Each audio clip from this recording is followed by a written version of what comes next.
என்எல்சியை பொறுத்தவரையில் 2 சூழல் அங்கு நிலவுகிறது. ஒன்று, அந்த மக்கள் சில கிராமங்களில் நிலத்தை தருவதற்கு தயாராக இருக்கிறார்கள். ஆனால் உரிய இழப்பீடு 1 கோடி ரூபாய் ஏக்கருக்கு வேண்டும் என்கிறார்கள். வீட்டுக்கு ஒருவருக்கு நிரந்தர வேலை வேண்டும் என்கிறார்கள்.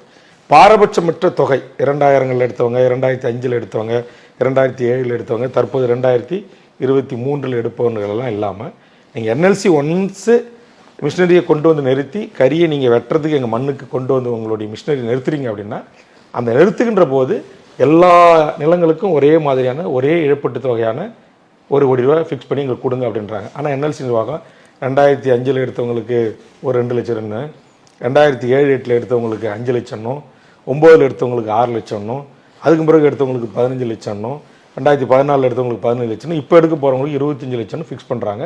இதை நாங்கள் ஏற்றுக்கொள்ள முடியாது. ஒரே மாதிரியான இழப்பீட்டு தொகை வேண்டும், நிரந்தரமான வேலை வாய்ப்புக்கான ஒப்பந்தம் வேண்டும் என்கிற அதில் அந்த விவசாயிகள் ரொம்ப உறுதியாக இருக்கிறாங்க. அந்த உறுதியினுடைய வெளிப்பாடாகத்தான் நான் இந்த அரசோடு தலைமைச் செயலாளர், தொழில்துறை செயலாளர், நிதித்துறை செயலாளர், முதலமைச்சருடைய அனைத்து செயலாளரோடு நடந்த கூட்டத்தில் நான் அந்த கருத்தை முன்வைத்து என்எல்சி நிர்வாகம் ஏற்றுக்கொள்ளவில்லை. அங்கே நிலத்தை எடுக்க வந்தார்கள். விவசாயிகளை திரட்டி நாங்கள் தடுத்து நிலத்தை எடுக்க விடாமல் தடுத்திருக்கிறோம்.